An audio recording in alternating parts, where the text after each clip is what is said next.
Cinema Bazaar. నేను మీ anchor Hasini. Today cinema Bazaar film news కి స్వాగతం సుస్వాగతం. తాజా సినిమా వార్తలు, gossips, box office reports, cinema రివ్యూలు మరియు స్పెషల్ ఇంటర్వ్యూస్ అందించడానికి మేము సిద్ధంగా ఉన్నాం.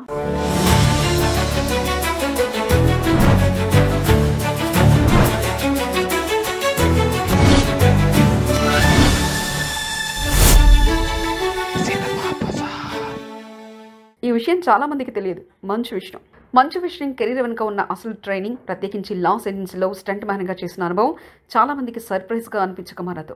అది మాత్రమే కాదు, తెలుగు స్టంట్ యూనియన్ సభ్యుడిగా గర్వంగా చెప్పిన విషయంలో ఆయనకున్న కృషి, అంకితభావం స్పష్టంగా కనిపిస్తుంది.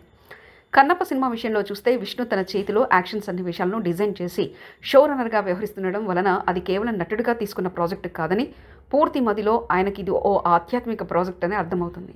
హరహర మహాదేవ అంటూ ఆయన వ్యక్తీకరించిన ఆధ్యాత్మిక సినిమాపై ఆయనకున్న భావవ్యాసాన్ని హైలైట్ చేస్తుంది. జూన్ 27న కన్నప్ప విడుదలవుతుండడం మరో ప్రత్యేకమైన అంశం. విజువల్స్, యాక్షన్, దేవతాతత్వానికి సంబంధించి ఇదొక గ్రాండ్ విజువల్ ఎక్స్పీరియన్స్ అవుతుందన్న అంచనాలు ఇప్పటి నుంచి క్రియేట్ అవుతున్నాయి. సినిమా బజార్ యూట్యూబ్ ఛానల్ తో పాటు సినిమా బజార్ డిజిటల్ ఈ పేపర్ మరియు సినిమా బజార్ వెబ్సైట్ ను కూడా చూస్తూనే ఉండండి. మరిన్ని సినిమా అప్డేట్స్ కోసం సినిమా బజార్ యూట్యూబ్ ఛానల్ ని సబ్స్క్రైబ్ చేయండి, లైక్ చేయండి, షేర్ చేయండి. మీ అభిప్రాయాలను కామెంట్స్ ద్వారా తెలియజేయండి. మరిన్ని ఇంట్రెస్టింగ్ అప్డేట్స్ తో మళ్ళీ కలుద్దాం. చూస్తూనే ఉండండి సినిమా బజార్.